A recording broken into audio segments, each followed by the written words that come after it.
spring game intel and reaction. Spring games are officially over, at least I'm being told. Well, let's react. Let's recap and react. Well, starting off with Ohio State as the first team we're going to react to. They had a pretty good spring practice, spring game, looked pretty good. We're going to dive right into them. So, first off, I want to start off by saying big performances by Ohio State. Chris Henry Jr. was the nation's number 2 pass catcher in this past recruiting cycle.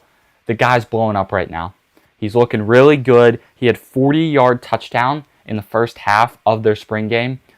I'm telling you, he looks good. You got Jeremiah Smith, you got Brandon Innes, and you got Chris Henry Jr. Those are the 3 guys to really look out for on Ohio State's roster at the wide receiver spot. Julian Sain's going to be getting the ball to those guys very often.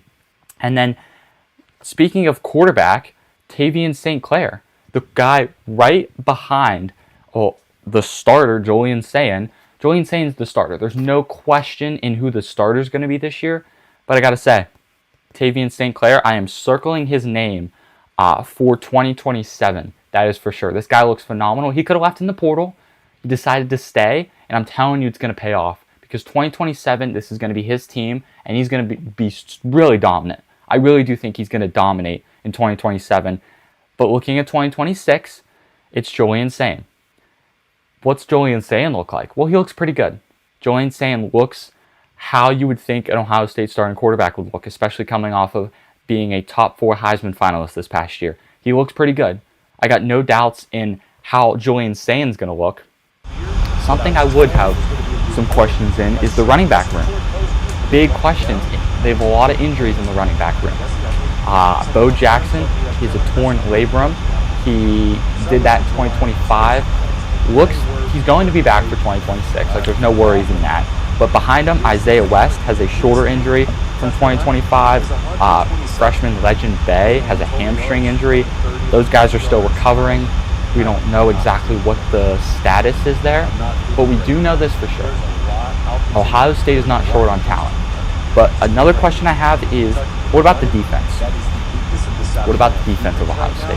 What's Matt Patricia going to cook up? I think we're going to get a good, solid game from Matt Patricia, or a good, solid defense from Matt Patricia. I don't doubt that at all. I think he's going to be phenomenal. My question is, the only question I would have is, what kind of players we getting?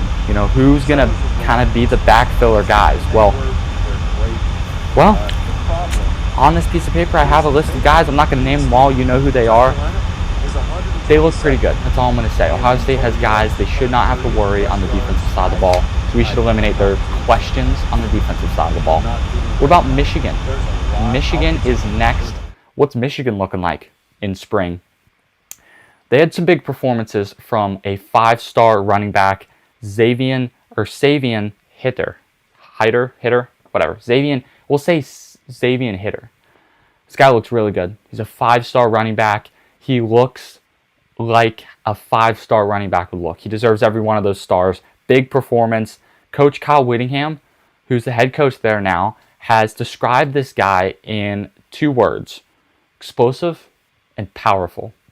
And those are the 2 words you want to hear when someone's talking about their running back: explosive and powerful. Now going back to the quarterback position, Bryce Underwood. What are we going to get from Bryce Underwood? Because in my opinion, I feel that the season kind of hinders on what Bryce Underwood looks like. Bryce Underwood doesn't look good. I don't think that we're going to have that great of a season. That is no knock on the rest of the players at Michigan. I just feel that when you break down Michigan in 2026, or in 20, let's go back to 2025 for a second. You break down what they were in 2025. When Bryce Underwood was good, Michigan was good. When Bryce Underwood struggled, Michigan struggled. You see a pattern here. You see where I'm taking this. I think that it's kind of going to revolve around what, just what we get from Bryce Underwood. What does he look like? Because if he's good, I'm telling you Michigan's going to be good. Maybe not undefeated good, but maybe 10-2. Michigan has the potential if Bryce Underwood reaches his potential. So that's kind of where I'm standing with that. But as for Michigan, I mean, he played the entire first quarter for both teams. Bryce Underwood did. So I don't have any, complaints. Now, here's the thing. A lot of people were hating on his stats. I think he was 9 for 20 or something like that. He was something in that ballpark. He was not the greatest completion percentage, and he only had like 20-some yards or something like that. They were dogging on him for something. I don't think that we're going to really overreact on a spring game. Like, I just don't think that's the way to go, to look at a spring game and say, oh, overreact. Here's some film from the spring game. If you're listening on podcast, you can't see it, but it's a lot of handing the ball off. And that's what Michigan is. That's what Michigan should be. That's what Michigan is. So when you see them handing the ball off, 10, 20, 30 times in a half, expect that from Michigan. When you see them handing the ball off, each running back's getting 20 carries a game, just expect that from Michigan. Because that's, I think, their identity. Is Bryce Underwood maybe running the ball, maybe just Michigan running the ball in general? I just believe that that's what Michigan thrives on.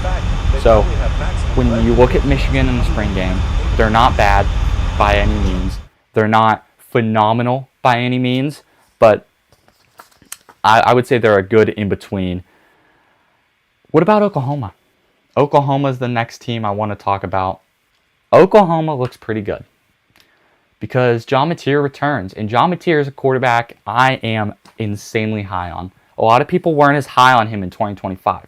There were rumors of, or there were just people saying that, it's John Mateer. He's from Washington State. Yes, he's bringing in his new offensive coordinator. They're bringing in Arbuckle at offensive coordinator, but it's a Washington State quarterback. We can't expect that much. No, I had high expectations for him. I actually thought that he was going to be in Heisman contention, and when he was, up until I think week 5 or week 6, when he hurt his hand against Auburn, he missed, I think, only one game and came back against Texas, but it's tough to win the Heisman when you only got 9 fingers. So, again, I have high expectations for him coming into 2026. I think that he can be a top 5 Heisman finalist if Oklahoma gives him the weapons around him. And as for Oklahoma, nice thing is, this is the thing that really reassured me, was no injuries in the spring game. It was a physical spring game, and they had 0 injuries. So that is a nice thing for Oklahoma, to come out of spring injury-free. Perfect. You look at their running back. They got a good trio of running backs. They got Lloyd, Avant. These are some tough names. They have Avant, Walker, and Hatton. Jonathan Hatton is their third guy. I'm just going to name those 3 guys by last name. I don't really feel like doing the tough first names. They got a good trio of running backs, so I'm excited to see what they can do there. At defensive line, they got sophomore Danny Okoye. He is highly disruptive. I mean, that guy can really disrupt the offensive line.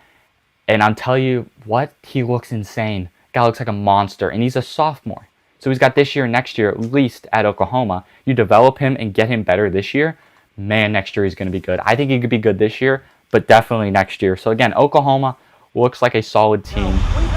Here's some film from their practice in spring. Again, if you're listening on podcasts, you got to get over to YouTube, but I do appreciate the podcasters listening on there. Again, takeaways from spring is John Mateer looks good, which is good. Perfect. No injuries. Solid. We're good there. Defensive line looks really good. Danny Okoye. Got a good running back trio. This team just looks solid. So that's Oklahoma coming into 2026. We got a few more. What about Penn State? There's some questions around Penn State. Some interesting thoughts, reactions. Now, Penn State's spring game was pushed ahead to this past Saturday, April 25th. It was pushed ahead, so yesterday. Here's my takeaways from their spring game. The spring game was not on TV, so we don't have really film from their spring game. Now, some people have, recording. Some people got in with cameras. I'll show some B-roll here in a second. Penn State spring game. Here it is. I gotta say, Penn State looks better than you would expect for a team that just got a new head coach. Let's start off with Rocco Becht. Rocco Becht looks good. He's coming back from shoulder surgery. He got a lot of 7-on-7 reps. So Rocco Becht looks good. Check mark at the quarterback position. We'll be good there. Offensive line, redshirt offensive lineman Garrett Sexton emerging as right tackle. I cannot wait for this guy. He's looking great. So keep an eye on Garrett there at right tackle. Former Iowa State Will Tompkins is also getting looks at the right tackle position, so it's going to be tough to decide who wins that job there. Both guys look excellent though, so I can't have any complaints there. The team is also experimenting with a few, defensive line looks. So their defensive line, they're trying to adjust it a little bit. I don't see any big questions around Penn State. Now, you could have questions for just new system and guys in new system, but then you look at Rocco Becht, who's already was in Matt Campbell's system, so you're like, man, what's the issue here? I don't see an issue with any of this. I gotta say, Penn State just looks like a solid team. There's no issues that I see. There's no big questions that I'm like, man, that's really going to hold them back. They look solid, so Penn State looking pretty good. The running back room for Penn State. Halfback Quinton Martin is a standout performer. He was remarked by Matt Campbell as purposeful, which I got to say, when you have a player that is purposeful in everything that they do on the field, that's a good player. So I'm excited for Quinton Martin. Several projected starters were limited. Maybe that's the only question you could have at Penn State is, potential injuries, concern maybe there. I don't know. I'm not going to concern myself with that much. I mean, it's spring ball. We'll know here in the summer and fall, early fall. We'll try to, get a feel on Penn State. New 2027 verbal commit, by the way. Committing, some guys are committing. Breaking news. Verbal commit. Offensive line, Ryan Robbins. So that'll be promising for them. So that's Penn State. What about Texas? This is the last one I wanted to jump into real quick because Texas looks like a solid team. Texas looks how you would think Texas would look in spring. I got no complaints with them. The defense was led by Rasheem Biles. I tell you what, this linebacker from Texas looks really good. I cannot speak more highly of Rasheem Biles. This guy is leading the defense. Standout young wide receiver Jermaine Bishop looks good on the offensive side of the ball. People say he has Xavier Worthy type athleticism, and I would have to agree. This guy looks good. I'm telling you, watching, just diving into reports of spring practice and spring games, they say he has Xavier Worthy athleticism. I'm going to take their word for it because they've seen him and I haven't. He looks really, really good. KJ Lacey locks up the quarterback 2 spot there behind Arch Manning. There's no quarterback 1 debate. It's Arch Manning. But quarterback 2, there was a debate between KJ Lacey and MJ Morris. KJ Lacey's locked it up. MJ Morris is kind of beat out. I don't think that that's going to change. I think KJ Lacey's, got that job. Will Muschamp leading the defense there. I would say a major strength of this team is defensive line depth. That's a major strength for them. They're looking really good in that spot, so I don't really have any concerns about Texas. You got Cam Coleman, Hollywood Smothers. You got Arch Manning. You got Rasheem Biles on the defensive side of the ball. D-line depth. Will Muschamp is the new defensive coordinator. Everything is looking up for Texas, which is a dangerous spot to be in because then that means expectations are higher. So can Steve Sarkisian not, can he not feel pressured by those expectations? I mean, you're going to feel pressure, but can he harness that pressure and really perform? Because they kind of need a good season this year. Steve Sarkisian's got to do something in the playoffs. So yeah, that's my spring ball intel. It's the latest intel that we have on spring games. Again, those 1, 2, 3, 4, those 5 teams look pretty good. So no complaints, no questions really on a lot of those teams. Those are just some teams that I really thought had good spring games and good, standout players. So that's my full spring ball intel as of Sunday, April 26th. So I'm sure we'll do another one here in May.